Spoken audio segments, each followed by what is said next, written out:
All right, as you know, we always ask someone who knows our daughter personally to welcome our honoree and to introduce her to our room. So today I'm very proud to welcome to the microphone my friend, Gretchen Hunt.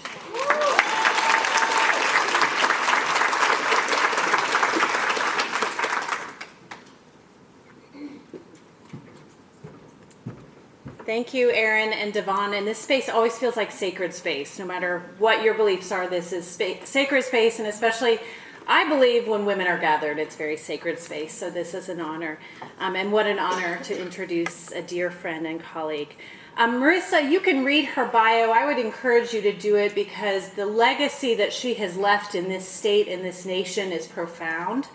She is a nationally recognized advocate on human trafficking.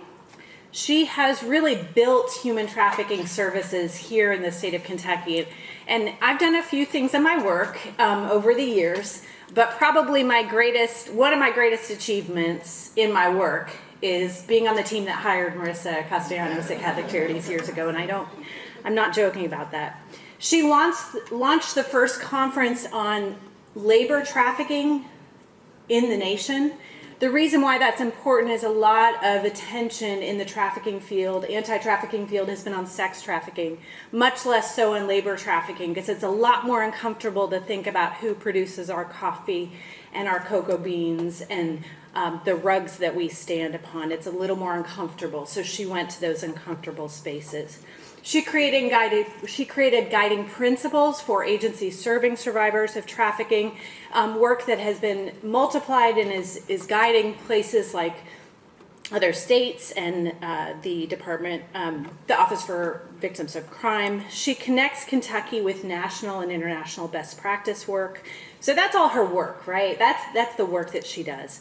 She is also a creator, a fierce advocate, a problem solver, a generous and loyal friend, an architect of new frameworks. She's willing to go against the grain even when it's not popular.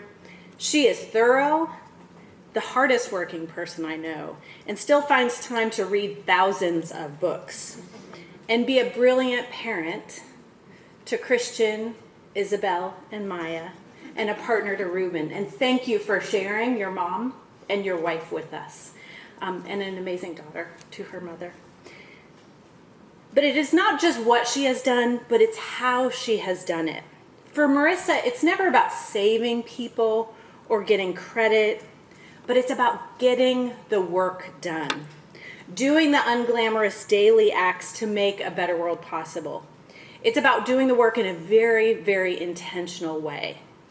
It's about balancing the hard work of preventing exploitation, healing trauma, and changing systems, and balancing that with joy, beauty, and wonder. I'm grateful for our creative brainstorming and for swimming and paddleboarding and kayaking on Kentucky waters.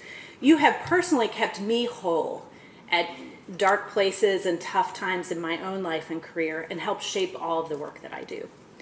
I'm going to leave you with two anecdotes that illustrate who Marissa is as a person. A few weeks ago, she was with some other advocates testifying in Frankfort in front of the Kentucky State Legislature about human trafficking. When a male legislator, so anybody who knows Frankfort, I'm setting the scene for you, go back about 70 years, and a male legislator began to talk over her and make anti-immigrant statements and false accusations about anti-trafficking and immigrants' rights organizations. As he began to talk over her, Marissa kept talking. And as he talked over her and tried to take the stage, she kept talking. She spoke truth to power. And that's Marissa, if you know her.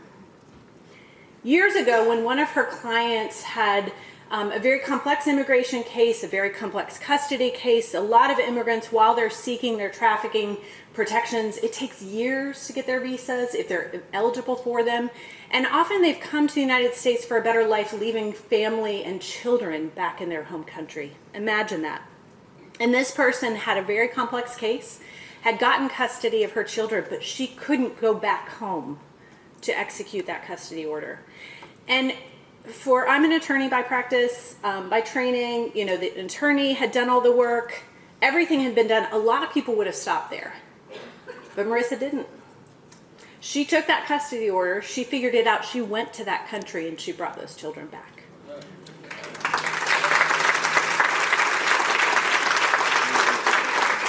She's not daunted by hard things. I think she kind of likes the hard things, in fact. And she has a laser focus on what is right and good.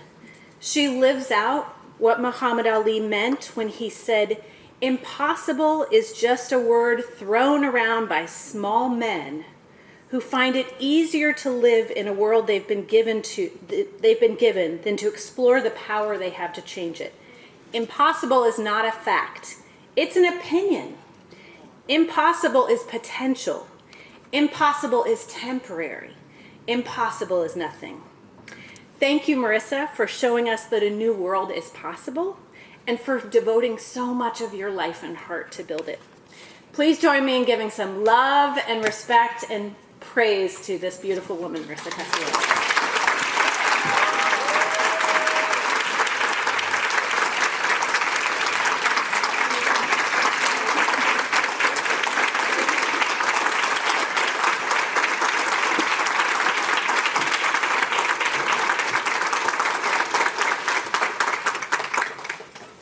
I don't know how people are expected to talk after that.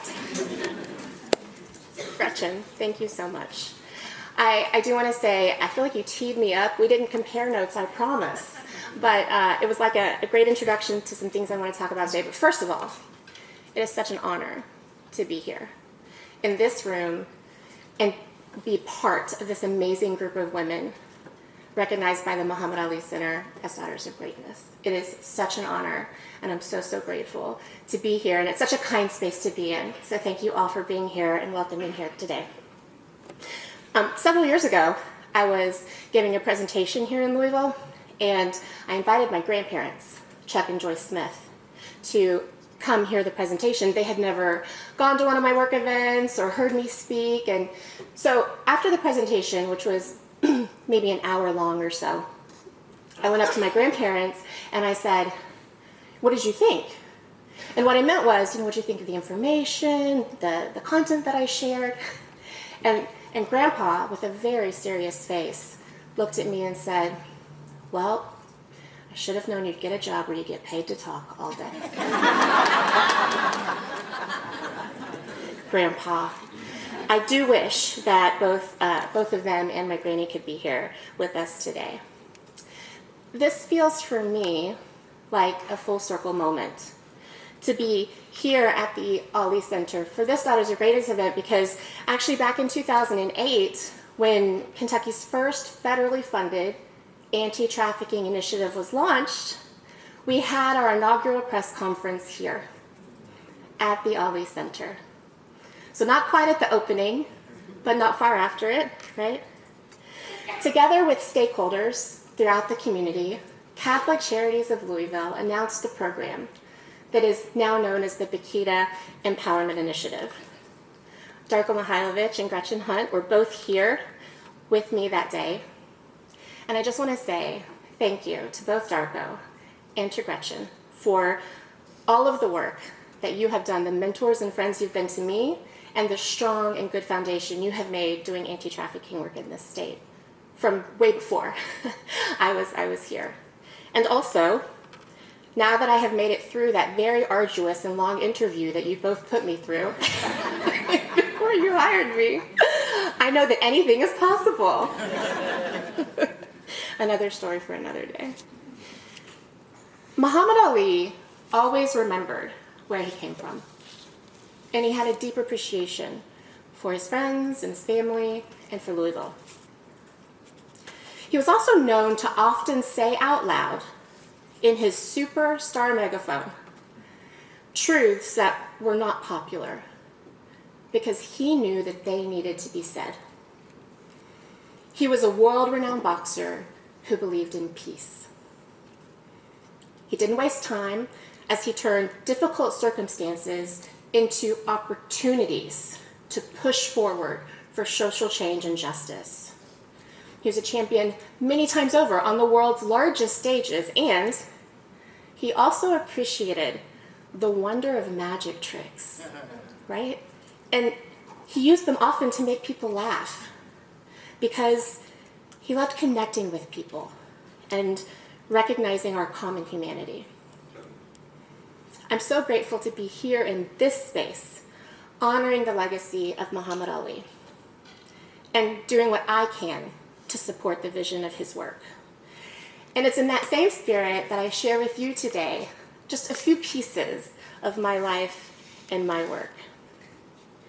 So I grew up in central Kentucky on the edge of Appalachia in a beautiful artisan town, Berea. So during my childhood there, a few years ago, Berea was pretty homogenous, especially outside of the college campus itself, right? So it's a small town, it's surrounded by hills and country roads and farms and more hills. I grew up in a big family with a lot of siblings. Even though I was raised in a rural area in the southeastern US, I began to realize at a young age how much bigger this world is than I could have imagined. Largely, as Gresham referenced, through books. My mom would take us to the library often, and I would usually leave with a huge stack of books. Ta-Nehisi Coates wrote in his book, Between the World and Me, I was made for the library. It was open, unending, free. Slowly, I was discovering myself, he writes. I also discovered much of myself through books.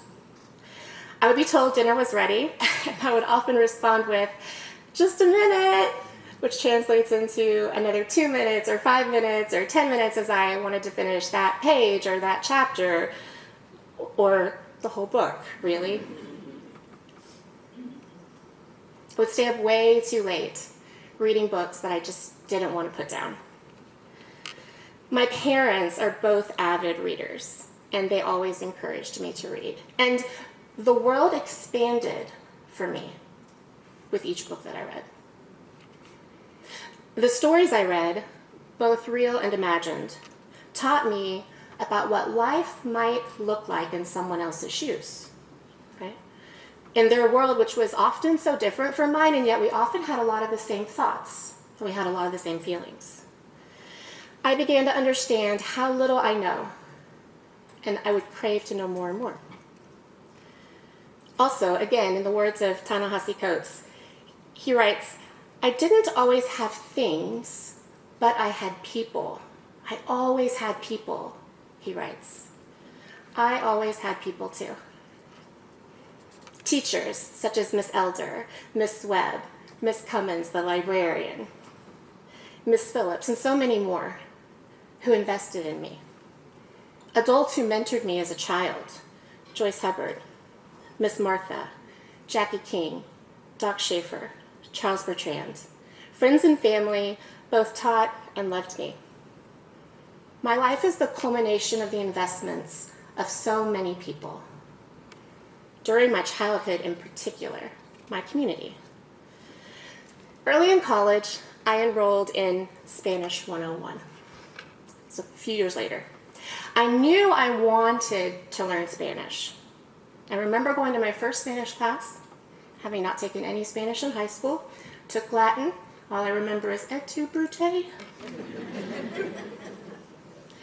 I was incredibly nervous as class started, sitting in the middle of the classroom of maybe 50 or 60 other students, as the instructor explained that they were going to go around and have us each introduce ourselves one by one. And as we introduced ourselves, they were going to have us answer a question in Spanish that the instructor asked each of us in Spanish. My heart started racing. I didn't know any Spanish except maybe uno, dos, tres. How would I know what she was saying or how to respond? As she went around the room, having each student introduce themselves and answer a question, clearly each of them somehow understood her and they were able to respond in Spanish. I was freaking out. I had no idea what anyone was saying, and was so confused out of how this was a Spanish 101 class, supposedly the most basic class to learn Spanish, and I was expected to already speak some Spanish. When the instructor got to me, I hurriedly said something like, "I'm sorry, I'm in the wrong class." I grabbed my backpack and I hightailed it out of that room with all of the students and the instructor staring after me. And I immediately dropped the class. I was humiliated, and I was very disappointed in myself. I really wanted to learn Spanish. A year or two later, I enrolled in a different Spanish 101 class. This time the class was much smaller, and the instructor truly started with the basics. I was also older, a few semesters into college, and perhaps I didn't scare as easy anymore. I suspect that had something to do with it. I made it through Spanish 1. What? I even took Spanish 2. That's right. I was on a roll.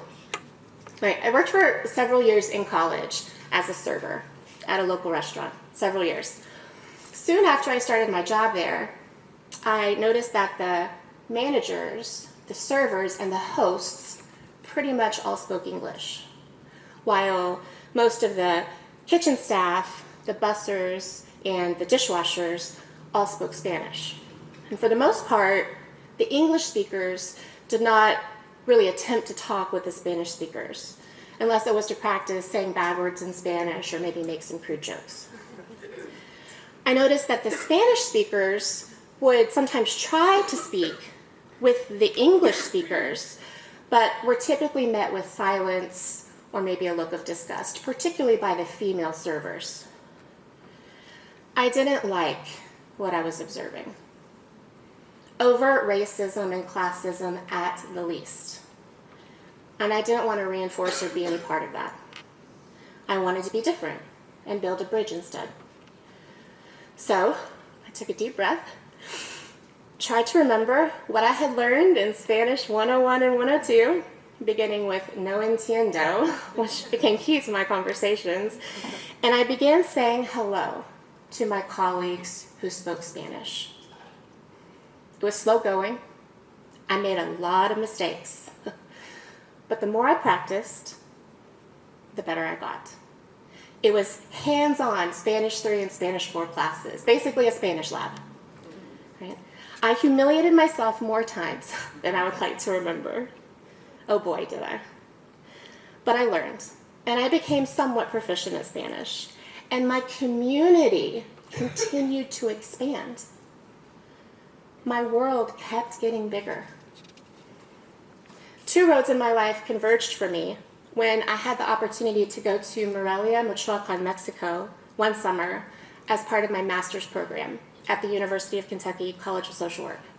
I worked at the civil hospital while also taking classes at the local university, rotating through several departments alongside the hospital's brilliant social workers. So I spent some time in maternity, internal medicine, the emergency department, general intake, audiology, and vision. The social workers at the hospital were incredible, and they graciously welcomed me into their community.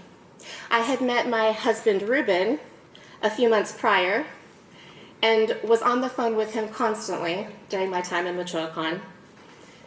We got married a few months later and began building our beautiful life and family together. A bilingual and bicultural family, which, based on my experience in Spanish 101, I would not have thought possible. I then started working at Migrant Head Start. Part of my work included going out into the community to meet families and to see if their children would qualify for services. I would drive onto the property of these beautiful farms, to the homes of farm workers, most of whom were Spanish speaking. And that is where I first became aware of the labor exploitation that I now understand is so incredibly prevalent, yet virtually unnoticed in our communities. The housing for migrant workers was often on the farm where they worked. provided by the farm owner and deducted from the pay of the worker as a benefit. In one case, it was a trailer with a young family that included a baby and a toddler, where there was a gaping hole in the kitchen floor, which was feet from the ground, right, leaving it open to the elements, easy for those children to fall through if they were able to move the makeshift covering that their parents had made for the hole.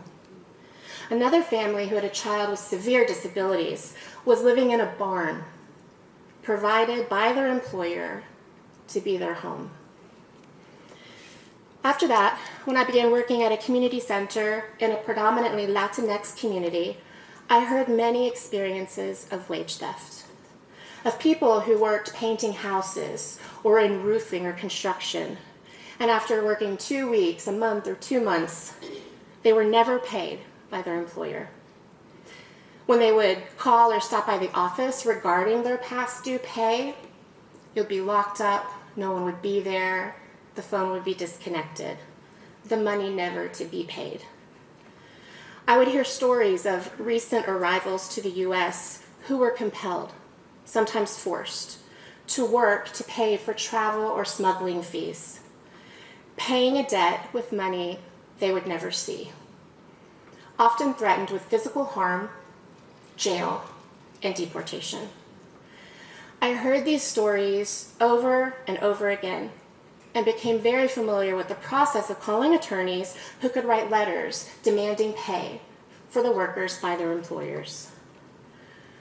When I read Carla Cornejo Villavicencio's book, The Undocumented Americans, so much of what she describes reminds me of the stories I was hearing. She writes, quote, "The day laborers have all experienced racist abuse and wage theft at the hand of their employers.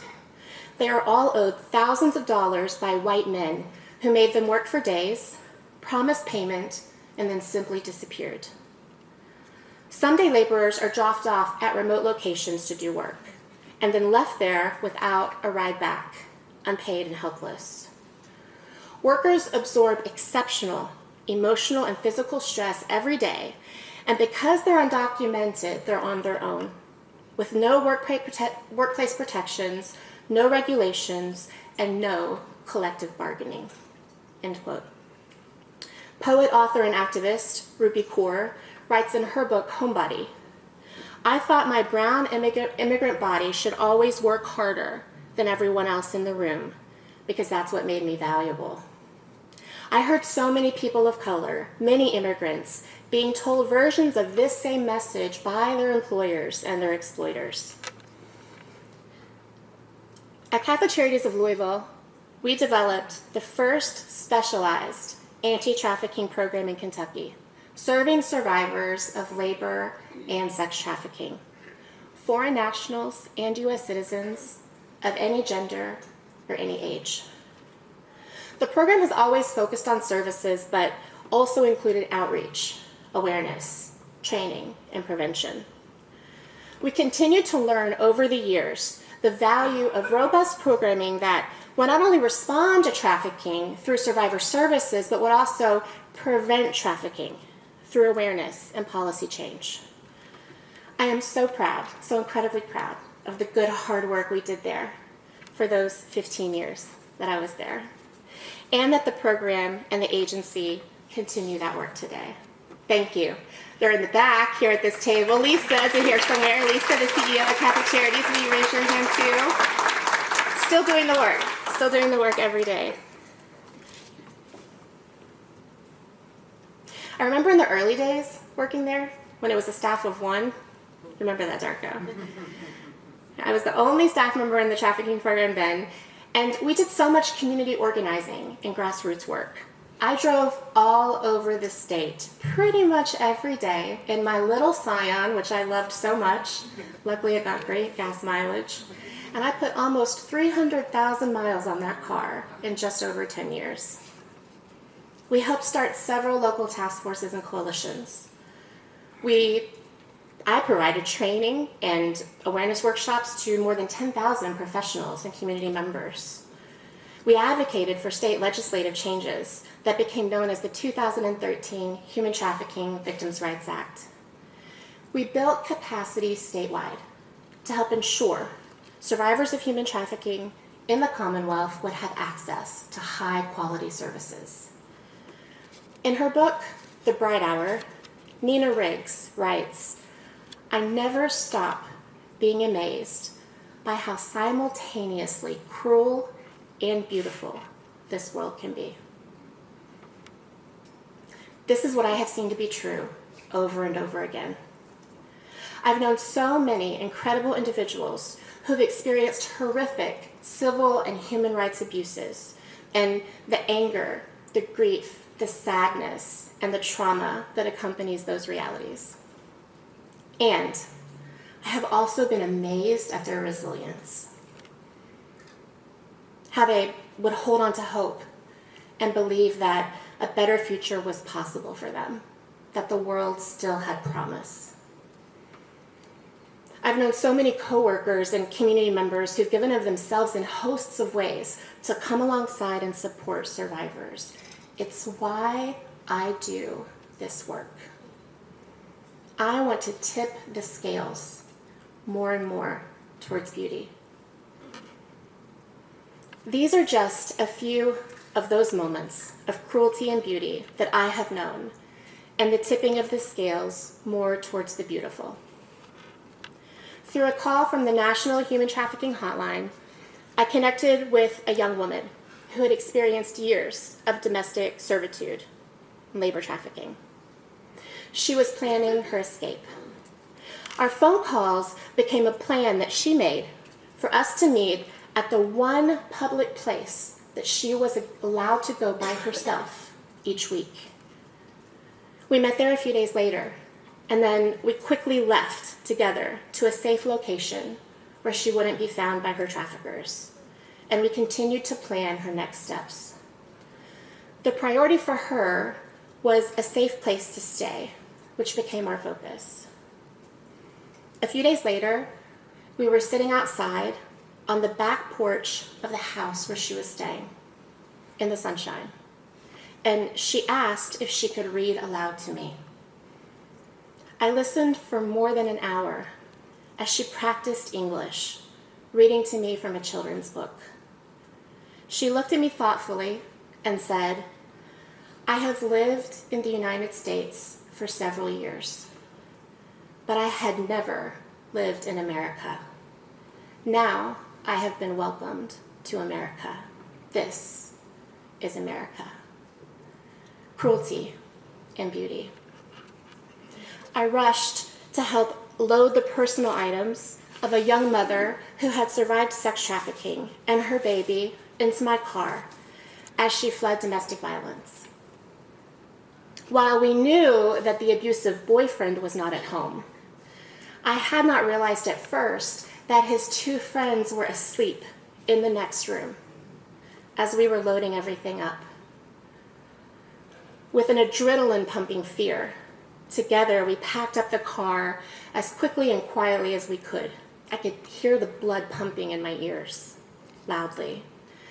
With the baby safely strapped in, we drove to a shelter several hours away, where she and her baby were kindly and generously welcomed for as long as they needed to stay. Sometime later, the young mother said to me, "I've been doing well because of all the help you've given me. I feel very calm. I no longer have to live in fear. Now I live my life peacefully." Cruelty and beauty. I rented a van and I drove to a rural community to pick up a group of farm workers who had escaped labor trafficking. It was a large labor trafficking case, and all of the workers had just escaped, except for 4. The remaining 4 workers had made us a plan to escape that day. They just needed some support. It was a Sunday.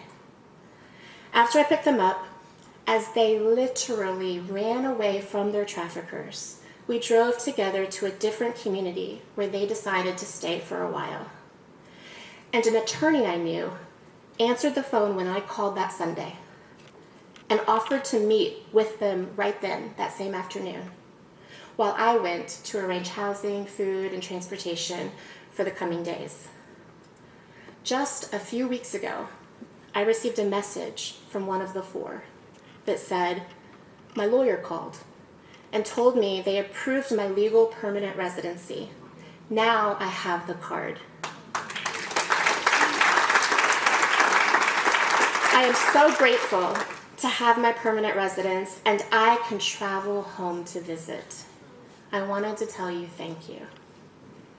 It took 10 years for them to get their permanent residency after having been trafficked on Kentucky farms as H-2A visa holders sponsored by their employers who ultimately trafficked them. Cruelty and beauty. Went to the airport with a parent who had been separated from their 11-year-old child for almost 10 years as a result of the trafficking they experienced. Because of the dedication and grit of an attorney who cared deeply, with the help of an international aid organization, and after several years of case management services that we provided, we were finally here at this moment. A parent with every ounce of love they have, just bursting to be with their child. We went to the airport together and waited anxiously at security for their child to arrive from their long flight.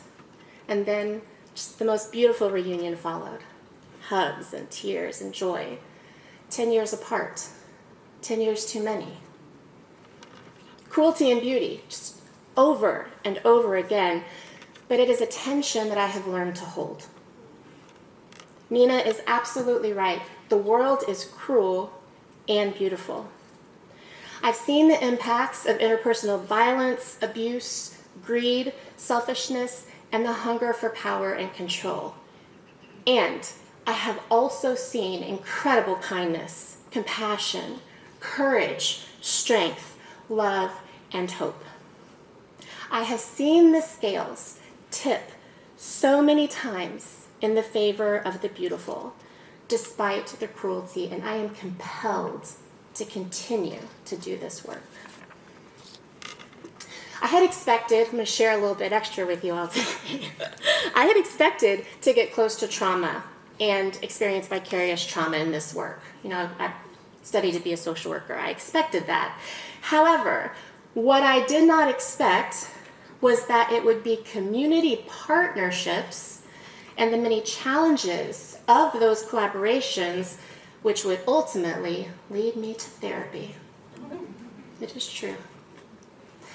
I'm so grateful for the many mental health professionals, right, and the good work they do to help us. I'm also grateful for the many good, strong collaborations that I've experienced over the years, which has been most of them. However, I didn't expect collaboration to be so difficult sometimes. So much of what I encountered in those challenging collaborations was just completely unexpected. I did not expect to be talked down to because I'm a social worker, or to be told that I should make a client do something that they didn't want to do, or that I should be at the beck and call of certain other professionals, that I would be lied to, which happened often, or for my expertise to be minimized, even dismissed. I was made out to be the bad actor on occasions when I didn't do what a partner wanted me to do, even though it would cause harm to the individuals that I was advocating for and supporting. As a result of several years of these challenging partnerships and conflicts with a handful of particularly difficult individuals in positions of power and influence, I questioned whether I should even be a social worker. If maybe I was the problem. If I should no longer be a direct service provider. And so I went to therapy. I was so grateful for my therapist who helped me understand that in addition to the ongoing conflicts I was experiencing and the impacts of those incredibly challenging dynamics, that I was also experiencing grief. It was the grief of learning that these particular community partners likely had other intentions in doing this work. That it wasn't for them primarily about the well-being of survivors, and was perhaps more so about self-aggrandizing and being in the spotlight. Quote unquote, rescuing people, or being a hero, doing things their way. And what I came to understand was that while collaborations are necessary, it is not necessary to collaborate with everyone. We can come together on the work that we do well together, stay in our lanes, right? Work within our expertise on behalf of others, but when that is not possible, we need to cut that partnership loose, or not even let it start. Some of you have been there. I have a good therapist. I'll tell you about them later. Right? And it's for the well-being of those people that we're supporting, but also for our own well-being, right? Over the years, I have begun to understand what it means to recognize and prioritize the humanity, the dignity, and the well-being of program participants first. Yes, I was the service provider with very important policies and procedures to follow. And we were both human beings, first and foremost. I started leaning more into mutuality and kinship and our common humanity.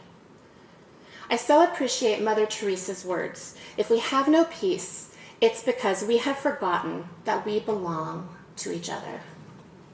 And Father Gregory Boyle's reimagining of this way of living alongside others in his book, Tattoos on the Heart, where he writes, "We belong to each other. We risk so much when we forget that." There are so many ways this mutuality and kinship can look, right? So many ways. For me, I started saying hello to current or former program participants when I would see them in public, keeping their identity confidential, following their lead in our interactions, but I wouldn't pretend not to know them or not to see them, because I do know them and I care about them and I want them to know that. I started saying yes when I was invited to a client's wedding, right? Or to visit them at the new restaurant they had just opened, or to go to their basketball game on the weekend. And I would get groceries to drop off at their house when I found out that they were really sick with COVID, even if it wasn't part of their case plan, right? Even if they weren't even on my caseload anymore.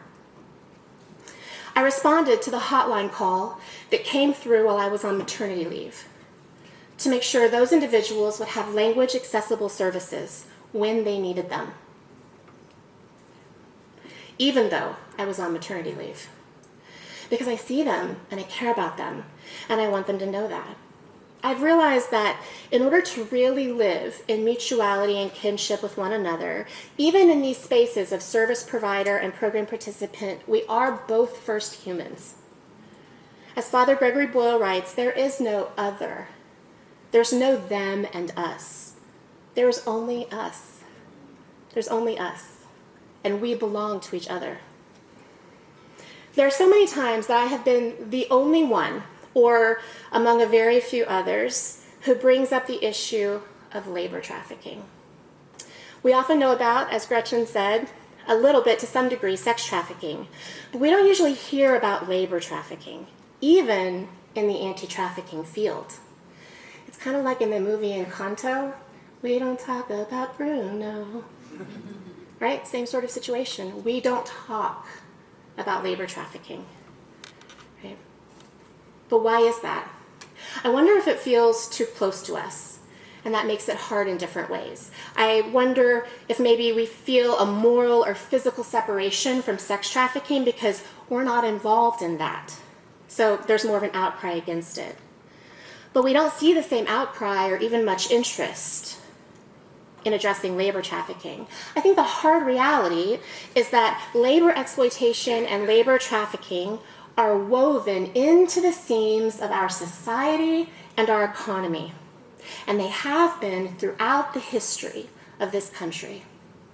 Indentured servitude, the transatlantic American slave trade, child labor, the low mill girls, Irish, Chinese, Italian, Mexican, Central American immigration, Reconstruction labor, and so many others. As described by Saket Soni in his book, The Great Escape, in the US, over and over again, we have the same impulse under a new name. Give us workers, not full human beings. We are conditioned to buy products and use services and not even consider, much less be concerned about, the well-being of the people who make those products available to us. We worry about paying less, which I totally understand, right? Money, budgets, affording basic items. These are real issues and concerns. And also, when we pay less for products and services, there is less money shared down the line with workers. It's more likely that if we don't see or care about the workers, that those in positions of power in those systems who profit the most don't see them either. We want to pay less for our eggs and not worry about the worker in the poultry house. But I'm reminded again and again that we belong to each other. And so I must think about the worker behind the product and the service that I use. And I must consider and prioritize their humanity, however I can, right? It may be in big ways or it may be in small ways. And that means that I keep bringing it up again and again. Talking about labor trafficking and exploitation, working to build capacity so that services are available and accessible to these survivors also. I strive to be a more conscious consumer, to be thoughtful about what I buy. But it's not one or the other. It's not sex trafficking or labor trafficking. We can care about both at once. We can hold that tension. So I'm going to keep talking about labor. I'm going to keep talking about Bruno, because we still have a lot of work to do. Over the years, as Gretchen alluded to also, I've noticed that so many of the things that I wasn't doing or wasn't doing well enough, or things that we could improve on locally or in the larger anti-trafficking field, I just noticed some gaps. And so along with some good friends and colleagues who are around this room, many of them, we put our heads together and we carved out time in the middle of very busy days to do strategic, innovative project planning and work. We developed the guiding principles for agencies serving survivors of human trafficking to push us towards a higher level of care for survivors. We created the Bikita Advisory Board as a model for meaningful and intentional survivor engagement. We planned and implemented the first, the second, and soon the third National Labor Trafficking Conference, and I co-authored the first Kentucky statewide human trafficking report. I look back sometimes and wonder at how we were able to do all of this forward-thinking work while still doing the everyday important work that doesn't stop. But we did. We have each other, this community that we have created, and we call upon the best of each other.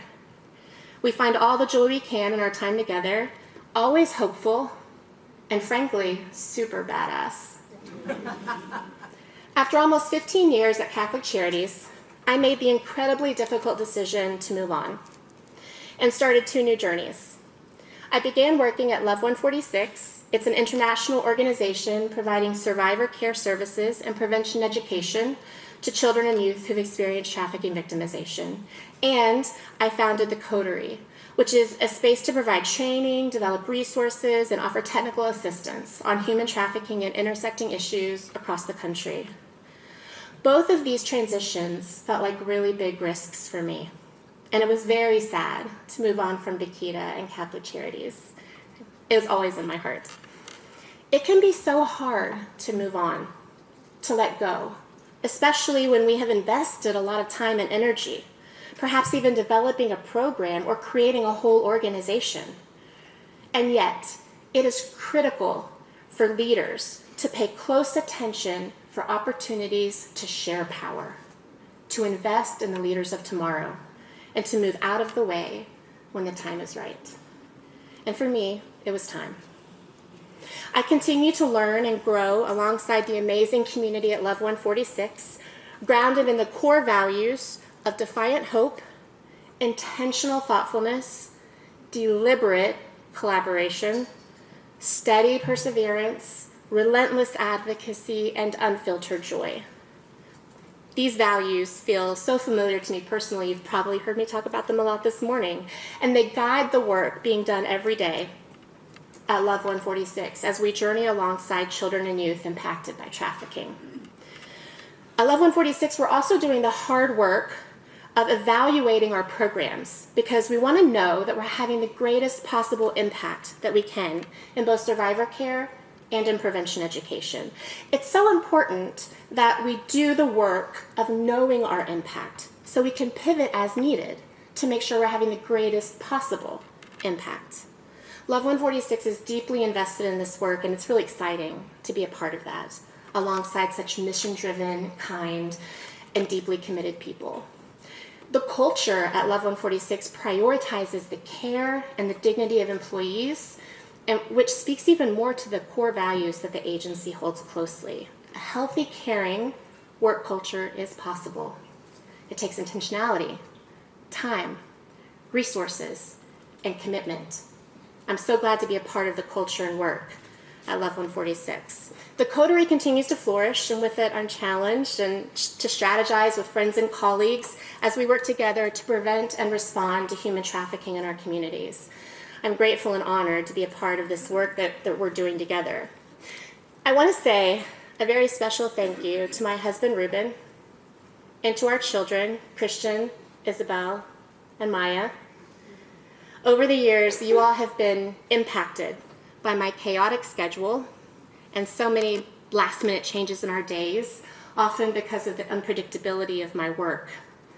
Thank you for your support and for your flexibility, and for helping me to tip the scales more and more towards the beautiful. And thank you for putting up with all the books at our house. And to my parents, Mom and Dad, Wendy and Mike Robinson, thank you could never be enough, but thank you. And to my brothers and sister, Chris, Seth, Sarah, Corey, Bryce, Drew, and Tyler, I told you all I had a big family. To my chosen family and dear friends, John and Shannon Boyd. And to the badass collective of women I consider my closest friends and co-conspirators. You know who you are. I'm so grateful for all of you. Thank you to my family and friends for loving and supporting me in the many ways that you do. Okay, and now, because I know that we can all in this room multitask, right? We're the queens of multitasking, us ladies. My challenges, plural, to all of us today are these. Let's do the hard thing. Let's take the risk. Let's enroll in Spanish 101 for the second time. We actually can't completely fail when we take these risks because at the least, we grow as people. And at the best, we succeed and lives are changed for the better, including our own. The world is both cruel and beautiful, so let's hold that tension.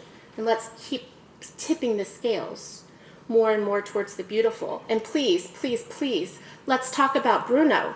Let's bring up this subject that needs to be addressed because, over and over again if necessary. But that's how we begin to do the hard work, by first recognizing the need. So along those lines, let's commit to becoming more conscious consumers, to consider and care about the people behind the products and services that we use every day. May we lean into mutuality and kinship and recognize our common humanity first and foremost. And as said by Father Gregory Boyle, may we commit to never forget that there is only us. There is only us. And let's address workplace culture and conditions of work across the board for everyone. May we all have the right, we do all have the right, to dignified work and to healthy workplace cultures. So let's make that happen. Always learning, right? Always growing, always intentionally in community. I truly believe that these are the ways forward. So thank you so much for your company on this journey, and thank you for this honor today. I'm so, so grateful. Thank you.